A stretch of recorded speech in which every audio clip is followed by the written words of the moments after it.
तजुर्बों से भी कुछ सीखते, तजुर्बों से भी कुछ सीखते, आपने बस किताबें पढ़ी।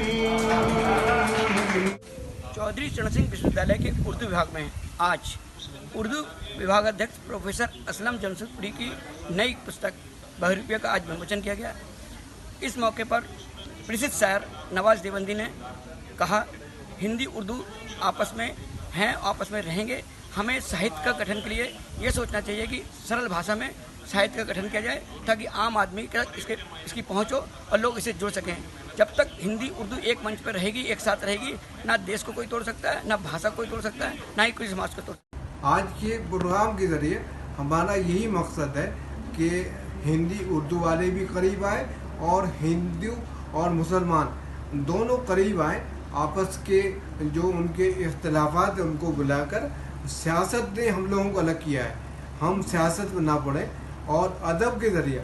इसीलिए मैंने जो आज कहानी का मजमूआ जो इजरा हुआ जिसका बहरूपिया, उसमें यही है कहानी में कि वो कहानियाँ जो हैं समाज को करीब लाती है, समाज में तकसीम पैदा नहीं करती बल्कि समाज को करीब लाने का काम करती है। और यही काम हम सबको करना चाहिए, चाहे हम उर्दू वाले हों चाहे हिंदी वाले। हिंदी, संस्कृत, पंजाबी इन भाषाओं से रोजगार भी मिलने लगे तो शायद ये और अच्छी बात होगी।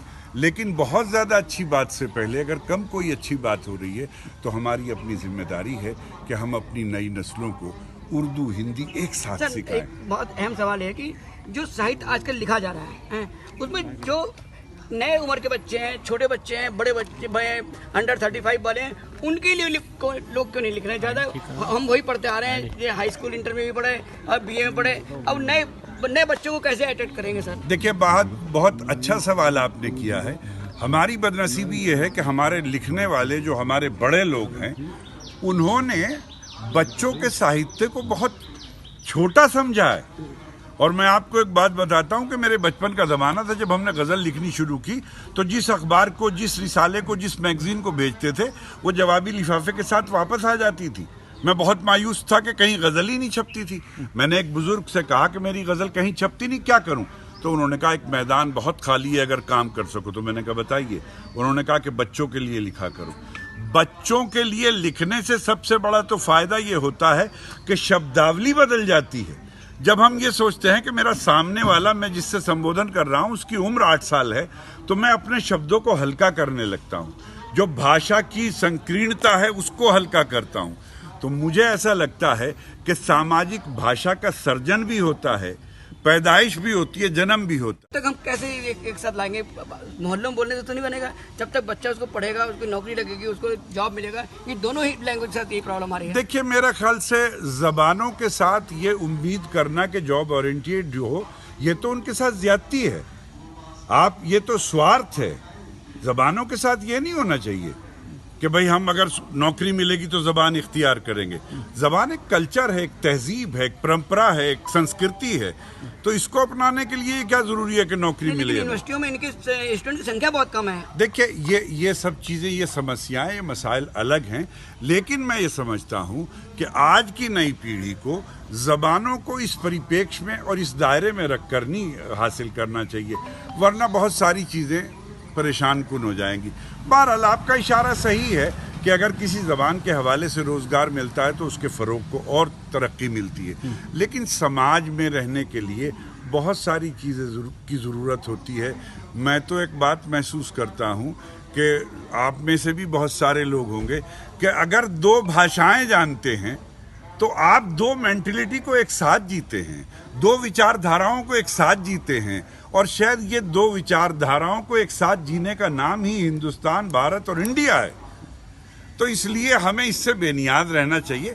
ये अलग बात है कि हमें अगर उर्दू, हिंदी, संस्कृत, पंजाबी इन भाषाओं से रोज़गार भी मिलने लगे तो शायद ये और अच्छी बात। असलम जमशेदपुरी साहब की किताब आई है, तो अभी तो उसका विमोचन हुआ है। मैं एक छोटा सा पाठक हूँ, समीक्षक नहीं हूँ, लेकिन बहरहाल जमशेद साहब जो है, अनवर असलम जमशेदपुरी साहब जो हैं, वो राइटर भी हैं, प्रोफेसर भी हैं, अफसाना निगार भी हैं और नॉवेलिस्ट भी हैं, जर्नलिस्ट भी हैं, उस्ताद भी हैं। तो बहुत सारी चीज़ें हैं, और ये पता नहीं वो शायर हैं या नहीं हैं, मुझे ये मालूम नहीं, लेकिन इन सारी चीज़ों को मिलाकर के अगर वो शायर भी हों तो कोई ऐसी बात नहीं है, लेकिन एक वो बड़े काम के आदमी हैं और उर्दू डिपार्टमेंट उनकी वजह से एक नई ज़िंदगी पाए हुए हैं। और कमाल की बात देखिए कि एक आदमी अपनी तबीयत की नासाजी के बावजूद भी अदबी रवैयों को जिंदा किए हुए है। ये एक बहुत बड़ी बात है। सेहतमंद लोग नहीं ऐसे प्रोग्राम कर पाते जैसा एक बीमार आदमी ये काम कर रहा है। खुदा उन्हें सेहत भी दे और अदबी सेहत भी मतलब एक समाज में आए। मेरी बहुत बहुत मतलब एक मुबारकबाद।